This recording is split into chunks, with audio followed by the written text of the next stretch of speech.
You're listening to KCYP 97.7 The City. This is Scarlet Rose, and you're now listening to RGV Rocks. Thank you for the intro, Audex. Once again, you're listening to KCYP 97.7 FMLP The City. This is Scarlet Rose, along with my co-host, Rocket Rudy. And welcome to RGV Rocks. KCYP 97.7 FMLP The City is a nonprofit organization that promotes local artists such as myself and is the home of indie music. We're now accepting donations to our website, www.thecity977.com, and as well as sponsorships to keep this radio station thriving. For more information on paying donations, sponsorships, or business advertisement, feel free to contact Joe Martinez at 956-789-0702 or by email at martinezjoe@hotmail.com. If you are interested in donating to the station or to our little show, be sure to look in the description below and we'll leave the link right there. For people that don't know who we are, what we do, RGV Rocks is a radio show and now an online podcast dedicated to local talent, events, and all the wonderful people in the RGV, such as you and I. Rudy, do you want to introduce our very special guest for today? But of course, I would love to do that. Let me go ahead and tell everybody right now, you are looking at one of the living legends' son, the one and only Mr. John Paris. Yeah, all right, John. Hey, how are you all doing today? Yes. We are great. Thank you. Thank you. In case y'all didn't know, Andy Paris, the Bubblegum King, is his dad. That's right. If you don't know who that man is, let me tell you, you're going to find out. Come Tuesday at Osina Ray, we have an awesome documentary. Talk to us, Mr. Paris. Yes. So I'm here.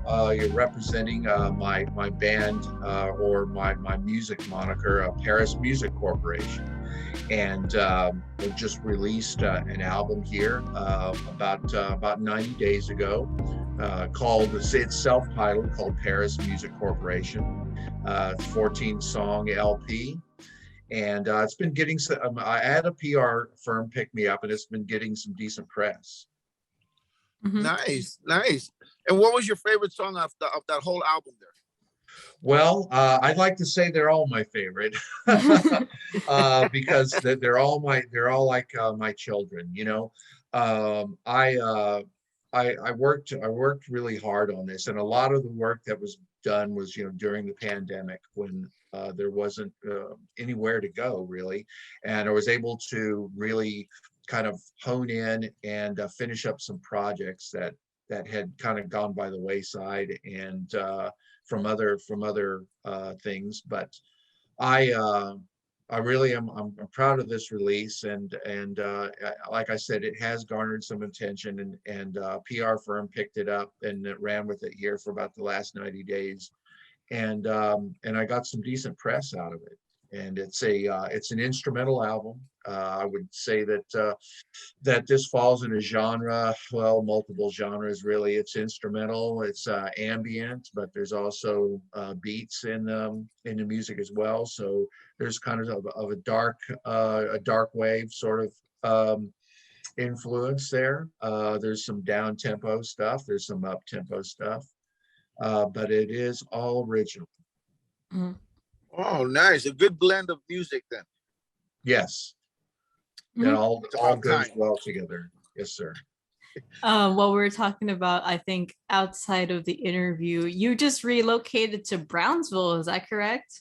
That's right, from Austin. Yes, I was born. I'm a Valley guy. I was born and raised in McAllen, and then I spent a few years up in Austin, and now I'm in Brownsville. Really quick question. I know we usually ask our newer interviewees this question, especially when they come on our show. What is your favorite part about the RGV and why? Well, my favorite part about the RGV, I would say that my favorite part is South Padre Island. I'm a total nut when it comes to that place. I really love that island. It's some spiritual, calling from that place, and it's like a healing place. I love the white noise from the waves. I love swimming in the ocean. I love fishing there. It's an incredible place. And now I'm like, 30 minutes instead of 5 hours and 30 minutes, Yeah. away from there. So. Hmm. So let me ask you something, John. As soon as you moved to Brownsville, did you go to the island? You bet, of course. Of course I did. Even if it was November. Actually, I went there and it seems like it was still warm down here. Winter had not visited yet. And you could still go there and have a good time, and then boom, it hit, and that was it for, a few months. But yeah. Hmm. Yep. I think it's That's cool. because what's it called? We live more towards the equator. So That's right. all this area like near the equator is just tropical weather. And the fact that I think the valley uses it to its advantage whenever like tourists come by, because all these people are just like in their bikinis and whatnot. And it's just like it's just tropical weather. What can you do, you know? It is, and the one thing that I've seen other people notice is I worked with some people from New York, and I remember when they came to the valley, they said, "God, this is like going to the moon," because it took them forever to get here, right? He said, the light is bright down here. It's bright," and it is. I swear, it's just a skosh brighter than it was up in Austin too. Mhm. There's just a tad bit brighter. And I wanted to find a place that was full of light, which I succeeded at. I found a place that's full of light. My house is full of light, which is good for me. I think I've always been somebody who needed that sunshine, and it's very therapeutic to get that light and to have that ocean nearby. Mhm. You Right. mentioned, sorry about that. You mentioned in a recent interview with Amplify that you wrote your newest album like back in Austin, right? Because of the pandemic. That's correct. I mean, it was written and recorded, produced, mixed, mastered there in Austin. But I think this album, certainly fits with the valley as well, because it's very exotic. Mhm. It's different. I have always, I guess they say, walk to the beat of a different drummer, Hmm. or ran, or waltzed, or skipped. Go, In what's what it called? platforms can we hear the new album you got out? Oh, I mean, it's on all platforms at this point here. I mean, it's distributed. You could hear it on Apple, Amazon. Uh, I mean, I can't even name all the ones. I used DistroKid to get it out there. So I mean, it's on. If you go to parismusiccorp.com, you can see all the icons representing, a lot of the platforms it's on. It's also on Bandcamp, of course. You can get it there. It just depends. I mean, it's on Spotify too. If you're cheap. No, just kidding. Oh my gosh. Going into like the album, what inspired you to what's it called? Move to Austin to Brownsville, because I know that you're gonna relocate your studio from like Austin to Brownsville. What Yeah, what inspired you to make the move? Austin got really expensive. I mean, it's pushing, it's unfortunately, it's really pushing a lot of people out. There's a lot of people who say they're Austin bands, and none of them live in Austin proper anymore. They live in Round Rock, or they live in Buda, or they live in Cedar Park, or I mean, they live out by Clear Lake, not Clear Lake, Canyon Lake, or Austin proper's gotten very expensive to live in. It's not tenable anymore. And I'll get more bang for the buck living here in Brownsville. It's less expensive, and I'm close to the beach. So I mean, what do I want to do? Live in an expensive place in Austin and be 5.5 hours from the beach, or live Mhm. in a place here where I've got extra cash and I'm in 30 minutes from it. I mean, It's a no-brainer. It was ton to go. It was a good run up there, but the town is really kind of a rich guy town full of tech bros now. So. Mhm. Pretty. I heard that in Austin right now it's real crazy out there. People say that they move over there and then they wind up coming back because it is expensive, like you said, and it's happening like that almost everywhere. Gas prices are going up except for pay. That's what it is. Yeah, it is. It's just rents and property taxes. The property taxes were insane there. And like I said, it was a good run. I was there 40 years, and Oh my gosh. and I'm back here in the valley. I love the valley. People have gotten really kind of hardened and snotty up in Austin too. I mean, people are generally a lot nicer down here too. It's just this is a win-win and real Mexican. And you've got the good, authentic Mexican food. I'm eating real Mexican food, and I'm not being served a taco on a stale tortilla by some dude in a man bun there in Austin.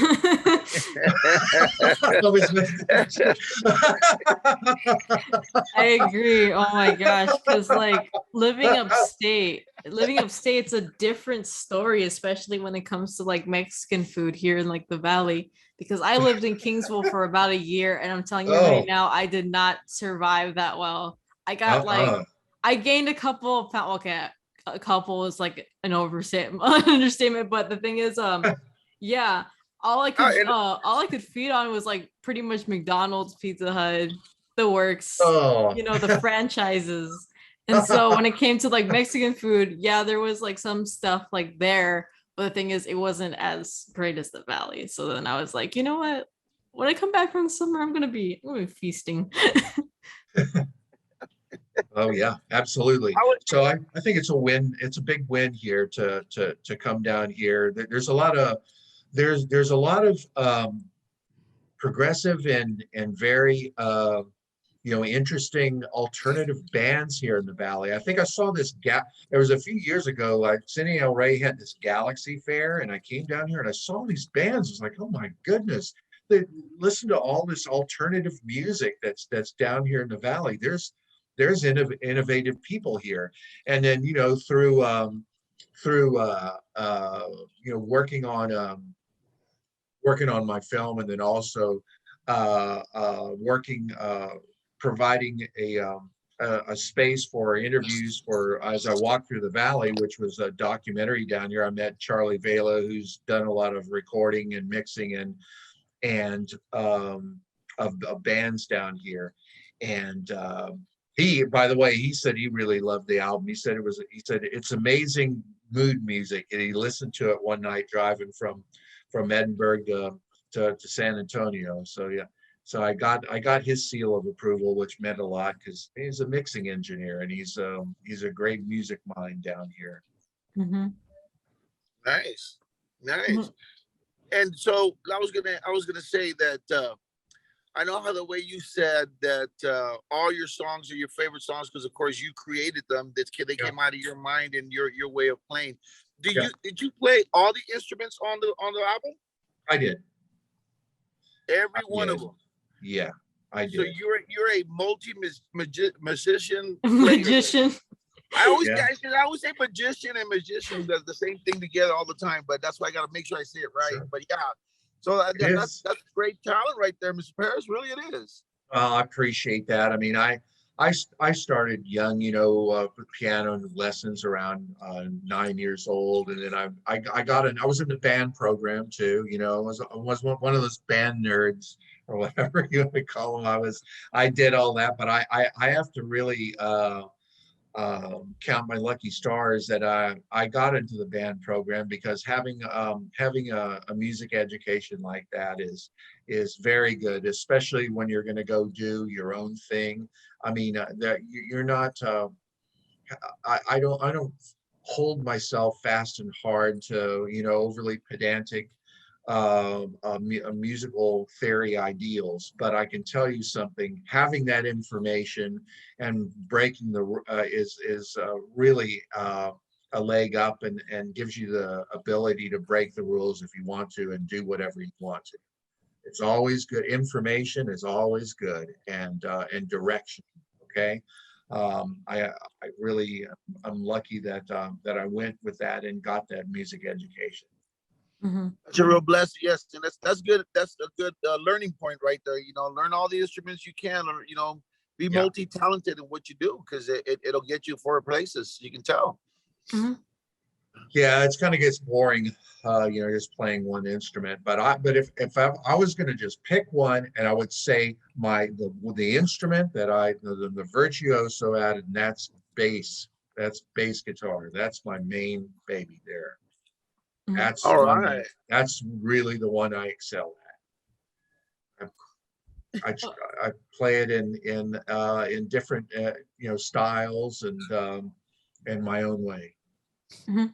Bass guitar. Going back to the album, actually, how did it come about? Like, what was your inspiration mainly behind it? Like, is there a specific story behind it, or did you want to, like, what's it called, mess around with a lot of different instruments? Because I know that specific genre you have, it's more ambient, right? It Ambient. is the ambient stuff. What I thought, well, I guess to kind of put it together, I've got huge racks of effects and different pieces of musical gear that I'll generate a lot of sounds with. I'll kind of get that going, and I'll decide whether I want this to be an ambient piece or whether I'll want to just use snippets and pieces of what I've done and put it into something with beats later. It just kind of depends on where I go.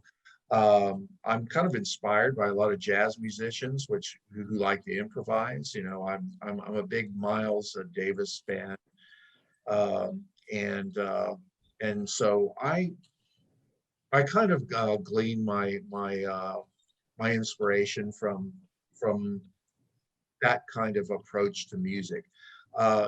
In modern day like this, I mean, you can just kind of toy around with ideas and washes of sound and decide what you want to do with it later. And that's partially what I'll do. But sometimes I'll just sit down and I'll start playing and I'll start messing with my pieces of equipment and my effects and my rack stuff. And I'll just do something on the fly right there, and it's done. And then there's, of course, some of the stuff that I would say maybe it's more accessible, or stuff that's a little more structured. Some of the beat-oriented stuff, I'll write it on bass, and then start from the bass and the drums and go up from there. I'll lay that foundation first, Mm-hmm. and just add on the other pieces on top. Wow. So going into that, actually, we're gonna take a really quick short break right now. You're listening to Paris Music Corporation, and what's it called? We're gonna be playing Almost Lost by them. So get ready. 5, 3, 2, 1, hit it.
listening to KCYP 97.7 FMLP The City. You're also live on RGV Rocks. We are interviewing the one and only John Paris. Going back into that, so how long did it take you to do the album? Because we were just listening to Almost Lost. How long did it take you to do like the songs, the album? What was that process like? Well, I would say that the album really kind of got some momentum in late 2019, and I had been writing. I had maybe about 4 pieces by then, and then we got into 2020, and we got into the pandemic there. And initially, I mean, I just stopped cold in my tracks. I thought, we're all gonna die, you remember how everybody felt when everybody was, terrified, and I saw what was going on down in the valley too at the same time, and I was just like heartbroken. And New York, and it was really overwhelming. And I, like everybody, probably was glued to the television for a while. I wasn't doing that much music because I was just in shock, or I didn't know, really what was going to happen. And finally, I just said, well, that old saying, get busy living or get busy dying. You better go do something. And so I just kind of shut everything down, and I just took all the negative input and put it into positive energy, and just started writing, and just tried to shut a lot of that out. It was very hard to do that, but at the same time, I thought, I have got to get this project finished. I've got some songs, I've got some momentum. Let's just start writing, get going. That was my deal. And it, I finally, the album really was finished, I want to say around August of 21, but I was getting ready to move, and it was like, it's such an upheaval to move. I decided I will release it in February of 22. Mm-hmm. So, Nice. And let me ask you something, Mr. Paris. On this song particularly, Almost Lost.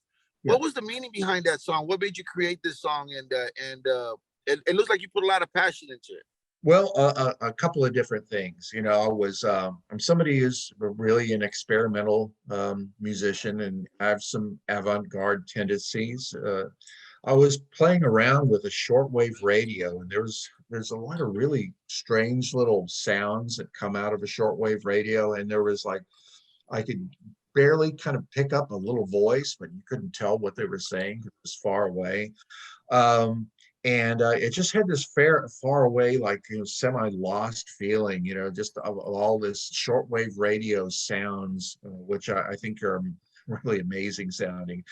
And then the main driving melody for the song was something that I had put into a loop recorder, and I had worked on it for a while, and the actual recording was lost. I couldn't find it anywhere. Where is that melody? It was driving me crazy. I was hearing it in my head. I was looking all over my computer for it. Where is it? Where is it? It's like, oh my God, I can't lose that. That was so cool. And then I finally found it. And I decided to kind of marry these. I said, there's going to be a way to marry these 2 pieces together. And that's how I came up with the title. And then I just, from there on, I just ran with the inspiration. Mm-hmm. Wow, nice. Almost Lost. Now we know the meaning of it. That's right. Literally almost lost. And that, like I said, that lost kind of feeling that you get, like a sort of like a lost space transmission from the shortwave radio sounds. It just sounds kind of otherworldly. Mm-hmm. Right. Well, I'm glad you were able to find it, because if you wouldn't have found it, then we definitely would have never heard of this song. That's right. And now it's #1, I think, on Spotify, not like, worldwide, but on your album, it's actually the most popular song that you've produced so far. Yeah. Mm-hmm. Nice. It's cool. Well, congratulations on that one. Going into the album again, where can you find this album on, and also can people find you on social media? Yes, Paris Music Corp is on Facebook. It's on Instagram. I'm out there on Twitter as well. If you go to www.parismusiccorp.com, I've got kind of a basic website there. You'll see all the icons representing, all the social media formats I'm on, and also the music formats I'm on. I mean, there's worldwide distribution through DistroKid, so of course it's on iTunes and Amazon and every other music platform under the sun you can think of. Nice. So we can basically hear you anywhere. That's right. Got it. Cool. Well, listen to it. That is just truly. What was the name of the album once again, Miss Paris? It's Paris Music Corp. It's just it's like a Self-titled. it looks like a debut album. Even though it's not my first album, but I wanted to make it look like a debut because the previous album, Rewound, was a lot of pieces that kind of just went by the wayside while I was working on my film. And then also the other album that's out there is a soundtrack to Andy Paris Bubblegum King, my documentary. But this is where the focus is now, is on the music and this album here, Paris Music Corp, this self-titled album. Congratulations once again. What's it called? Some of his music will be playing on the station like 24/7. So if you hear any ambient sounding music, it's probably the album.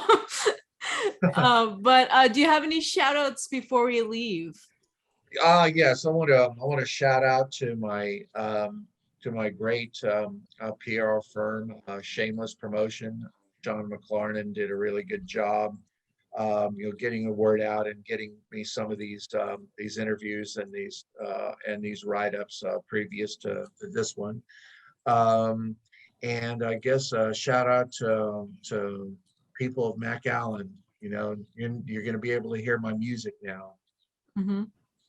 All right. Well, I want to go ahead and send out a shout out to Mr. Paris. Thank you very much for agreeing to do the show with us. We really appreciate having you on there.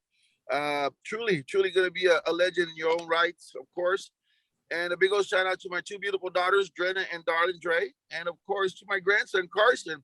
And to my co-host there, Miss Scarlett Rose. Big old shout out to her. She already passed a whole, 2 years of college already? 2 years of college. I'm now a junior. She's a brainiac, you know it. Look at her head. How big her brain is growing. Look at it.